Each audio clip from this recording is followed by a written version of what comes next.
आप देख रहे हैं हिमाचल डायरीज सिर्फ पोल स्टार टीवी पर।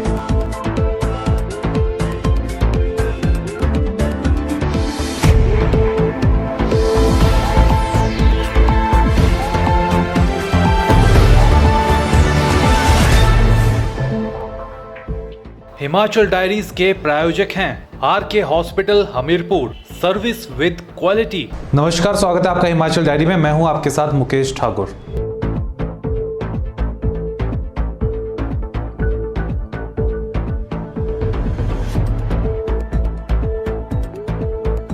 लंबे इंतजार के बाद शिमला के क्षेत्रीय अस्पताल के बहुमंजिला दीनदयाल उपाध्याय अस्पताल भवन का मुख्यमंत्री वीरभद्र सिंह ने लोकार्पण कर दिया और उसे जनता को समर्पित कर दिया है। 35 करोड़ की लागत से बने इस अस्पताल भवन में आधुनिक मशीनें होंगी और ये पूरी तरह से आधुनिक सुविधाओं से लैस है। इसमें शिमला के लोगों को काफ़ी राहत मिलेगी और उन्हें अब छोटी छोटी चीज़ों के लिए पीजीआई नहीं जाना पड़ेगा। दीनदयाल उपाध्याय अस्पताल अभी तक पुराने भवन में चल रहा था और 300 बिस्तर की क्षेत्रीय अस्पताल की जरूरी शर्त भी पूरी नहीं कर पा रहा था। लेकिन नए भवन के बन जाने से एक और जहां लोगों को मूलभूत सुविधाएं मिल पाएंगी, वहीं राज्य स्तरीय आईजीएमसी अस्पताल में पड़ने वाला बोझ भी काफी हद तक कम होगा। 35 करोड़ रुपए की लागत से बने डीडीयू के नए भवन में मरीजों को वह सभी सुविधाएं मिलेंगी जिनके लिए उन्हें अभी तक आईजीएमसी अस्पताल का रुख करना पड़ता था। इस अस्पताल में अब 300 बिस्तरों की सुविधा हो गई है। वहीं मरीजों के लिए CT scan machine, digital x ray, digital dental x ray, casualty में बेहतरीन सुविधाओं सहित मरीजों और उनके तीमारदारों और अस्पताल के कर्मचारियों के लिए पार्किंग और एक बड़ी कैंटीन जैसी सुविधाएं शामिल हैं। मुख्यमंत्री वीरभद्र सिंह ने कहा कि डीडीयू अस्पताल का भवन बनकर तैयार हो गया है। अस्पताल में कई नए ब्लॉक बनाए गए हैं और इस अस्पताल के नए भवन बनने से लोगों को काफी सहूलियत होगी। एक महत्वपूर्ण दिन है जबकि डीडीयू हॉस्पिटल का एक नया ब्लॉक जो है बनकर तैयार हुआ है और इसमें इसके बनने से इस हॉस्पिटल के अंदर जो है कई नई फैकल्टीज़ खुलेगी और एक अच्छी हॉस्पिटल के रूप में ये जनता की सेवा करेगा। 27 अप्रैल को होने जा रही प्रधानमंत्री नरेंद्र मोदी की शिमला रैली के चलते रिज मैदान पूरी तरह से सज चुका है। पूरे शिमला शहर में जगह जगह भाजपा के पोस्टर्स और झंडे लहरा रहे हैं। तैयारियों का जायजा लेने खुद नेता प्रतिपक्ष और पूर्व मुख्यमंत्री प्रेम कुमार धूमल भी पहुंचे और साथ ही उनके साथ स्वास्थ्य मंत्री जेपी नड्डा भी रिज मैदान पहुंचे। नेताओं ने मंच पर की जाने वाली व्यवस्था और मंच के पीछे होने वाले कार्यक्रम और अन्य तैयारियों को बारीकी से जाना। इन नेताओं ने रिज मैदान पर लोगों के बैठने के लिए की गई तैयारियों की भी जांच की और एसपीजी के अफसरों से भी इस बारे में बात की। दोनों नेता करीब आधा घंटा मंच और रैली स्थल पर रहे और तैयारियों को देखते रहे। इस मौके पर केंद्रीय स्वास्थ्य मंत्री जेपी नड्डा ने कहा कि पीएम नरेंद्र मोदी की जनसभा के लिए लोगों में भारी उत्साह है और लोग देश के प्रिय नेता को सुनने को आतुर हैं। उन्होंने कहा कि प्रधानमंत्री मोदी जुबलहट्टी से देश को सस्ती हवाई सेवाओं की सौगात दे रहे हैं। रिज मैदान के साथ से हाइड्रो इंजीनियरिंग कॉलेज का शिलान्यास करने वाले हैं। उन्होंने कहा कि पीएम मोदी की यहाँ होने वाली जनसभा अद्वितीय होगी। उन्होंने कहा कि पीएम मोदी की यह परिवर्तन रैली प्रदेश में सत्ता का परिवर्तन करेगी और वैसे इसकी शुरुआत उत्तर प्रदेश और उत्तराखंड में हुए चुनाव से हो चुकी है। सबसे पहली बात तो यह है कि प्रधानमंत्री जी का यहाँ आगमन तय हुआ है 27 तारीख को और वो उड़ान कार्यक्रम की शुरुआत की दृष्टि से आएंगे और साथ ही साथ हाइड्रो इंजीनियरिंग कॉलेज का भी श्री गणेश करेंगे, उसका शिलान्यास करेंगे और उसके बाद यहाँ जनसभा होगी। बहुत उत्साह है लोगों में और बड़ी संख्या में लोग प्रधानमंत्री जी को सुनने के लिए आ रहे हैं और उनके आशीर्वचन सुनने के लिए आ रहे हैं। कार्यकर्ताओं में भी बहुत उत्साह है, हर तरीके की व्यवस्था की जा रही है और मुझे पूरा विश्वास है कि यह रैली अद्वितीय होगी।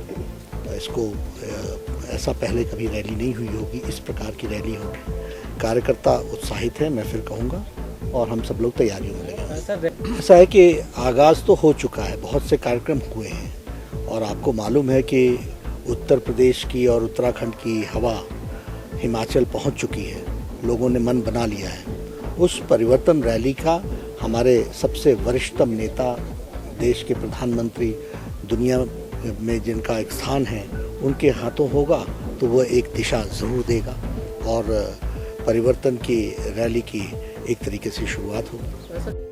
रैली स्थल का जायजा लेते हुए बीजेपी के सभी वरिष्ठ नेता स्कैंडल पॉइंट होते हुए कॉफी हाउस गए, वहां पर कॉफी की चुस्कियां ली। इस दौरान धूमल और नड्डा के बीच रैली और अन्य मुद्दों को लेकर बातचीत हुई। इस दौरान बीजेपी कार्यकर्ताओं का जमावड़ा भी वहां लग गया। प्रधानमंत्री नरेंद्र मोदी के प्रस्तावित कार्यक्रम को लेकर शिमला में एसपीजी ने सुरक्षा मामलों को लेकर रिहर्सल की। पीएम जिस रूट से गुजरेंगे उस रूट पर भी रिहर्सल की गई। साथ ही मंच पर पीएम के साथ कौन कौन लोग बैठेंगे यह भी तय कर लिया गया है। प्रधानमंत्री जिस रूट से गुजरेंगे उस रूट पर रिहर्सल की गई। पीएम के काफिले में चलने वाले वाहन किस तरह से रिज मैदान तक पहुंचेंगे, इसके लिए यहां सभी वाहनों को कॉर्केज के रूप में रिज तक पहुंचाया गया। जहां जहां रूट में बाधा आई वहां पर एसपीजी ने आवश्यक निर्देश दिए, जिसमें बिजली की तारों को भी हटाया गया। एसपीजी ने यह भी तय किया कि कितने लोग रिज पर होने वाली रैली के दौरान प्रधानमंत्री के साथ मंच पर बैठेंगे। केंद्रीय स्वास्थ्य मंत्री जगत प्रकाश नड्डा, सांसद शांता कुमार, नेता प्रतिपक्ष प्रेम कुमार धूमल, प्रदेशाध्यक्ष सतपाल सत्ती और पवन राणा मंच पर मोदी के साथ बैठेंगे। सतपाल सत्ती और पवन राणा मंच पर पीएम मोदी के साथ बैठेंगे। इसके अलावा वहां किसी को इजाजत नहीं दी गई है। एसपीजी ने यहां सुरक्षा के इंतजामों को परखा। इसके लिए अनाडेल से रिज तक वाहनों का काफिला लाया गया। वहीं जुबलहट्टी में भी सुरक्षा के पुख्ता इंतजाम किए गए। छत्तीसगढ़ हमले में शहीद हुए मंडी के सुरेंद्र ठाकुर का राजकीय सम्मान के साथ अंतिम संस्कार किया गया। सीआरपीएफ और पुलिस के जवानों ने हवा में फायर कर शहीद को श्रद्धांजलि दी। शहीद सुरेंद्र ठाकुर की 3 साल की बेटी एलिना ने शहीद पिता के पार्थिव शरीर को मुखाग्नि दी। इस अवसर पर मौजूद सभी लोग यह नज़ारा देखकर अपने आंसू नहीं रोक पाए। आइए आपको दिखाते हैं इस अंतिम यात्रा के कुछ दृश्य।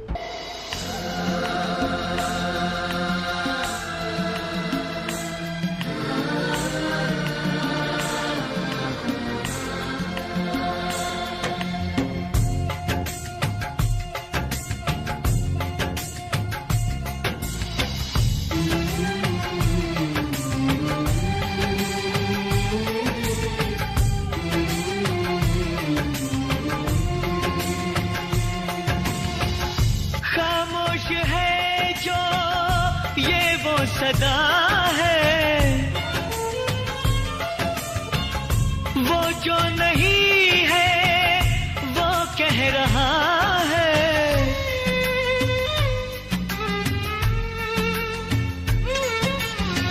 साथियों तुमको मिले जीत ही जीत सदा, बस इतना याद रहे एक साथी और भी था। शहीद सुरेंद्र का पार्थिव शरीर सोमवार को छत्तीसगढ़ से हेलीकॉप्टर द्वारा सुंदरनगर लाया गया।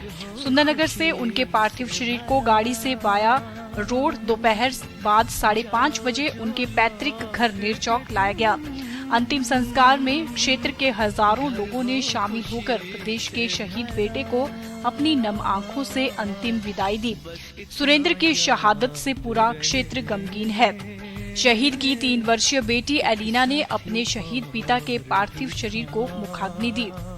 पार्थिव शरीर के साथ आए सीआरपीएफ के अधिकारी बीके कौंडल ने बताया कि नक्सल को खत्म करने के पूरे प्रयास किए जा रहे हैं और सफल भी हुए हैं।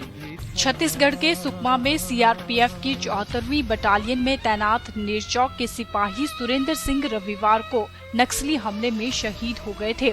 शहीद सुरेंद्र 2003 में सीआरपीएफ में भर्ती हुए थे। उन्होंने 6 साल श्रीनगर में अपनी सेवाएं दी। सुरेंद्र पिछले 3 सालों से छत्तीसगढ़ के सुकमा में सेवारत थे। वह अपने पीछे माता विमला देवी, पत्नी किरण, 3 वर्षीय बेटी एलिना व भाई जितेंद्र को छोड़ गए हैं। सुरेंद्र की शहादत का समाचार सुनकर पूरा क्षेत्र गमगीन हो गया। सुरेंद्र की माता विमला देवी व पत्नी किरण को जब समाचार का पता चला तो उनका रो रो कर बुरा हाल हो गया है। सुरेंद्र की 3 साल की बेटी एलिना, जो अभी इस सत्य से अनजान है, लेकिन अपनी मां और दादी को देखकर वह भी रो रही है। माहौल तब और भी गमगीन हो गया जब मां ने "जब तक सूरज चांद रहेगा, सुरेंद्र तेरा नाम रहेगा" के नारे लगाए। सुरेंद्र की शहादत का समाचार सुनकर दूर दूर से लोग शहीद के दर्शन के लिए पहुंचे। इस माहौल को देखकर सभी लोगों के आंसू भी नहीं थम रहे थे। मंडी संसदीय क्षेत्र के सांसद रामस्वरूप शर्मा व प्रदेश सरकार की ओर से स्थानीय विधायक व आबकारी एवं कराधान मंत्री प्रकाश चौधरी, डीसी मंडी संदीप कदम, एसपी प्रेम ठाकुर, उपमंडलाधिकारी बल सिद्धार्थ आचार्य, एसएचओ संजीव सूद, तहसीलदार जय गोपाल शर्मा, निरचौक व्यापार मंडल सहित सैकड़ों लोगों ने शहीद सुरेंद्र की अंतिम विदाई में पहुंचकर शहीद को श्रद्धांजलि दी। इस मौके पर स्थानीय विधायक व मंत्री प्रकाश चौधरी ने उनके घर पहुंचकर सुरेंद्र की माता व पत्नी सहित परिजनों को शहीद के प्रति सांत्वना प्रकट की। प्रकाश चौधरी ने बताया कि शहीदों को सरकार की ओर से दी जाने वाली राहत राशि शहीद सुरेंद्र के परिजनों को दी जाएगी। कल तुमसे बिछड़ी हुई ममता जो फिर से मिले, कल फूल चेहरा कोई जब तुमसे मिलके खिले, कल तुमसे बिछड़ी हुई ममता जो फिर से मिले, कल फूल चेहरा कोई जब तुमसे मिलके खिले, पाओ तुम इतनी खुशी,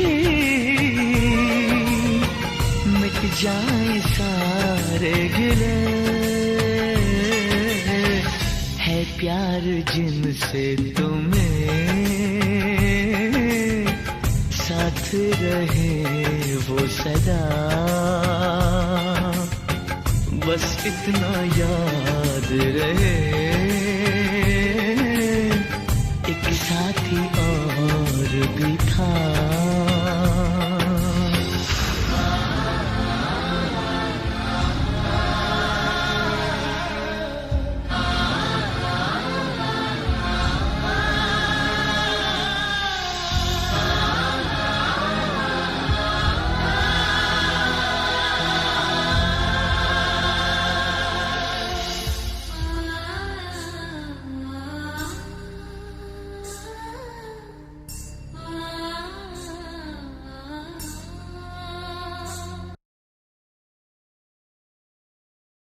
हिमाचल डायरी में वक्त हुआ है छोटे से ब्रेक का, कहीं मत जाइएगा। मिलते हैं इस छोटे से ब्रेक के बाद।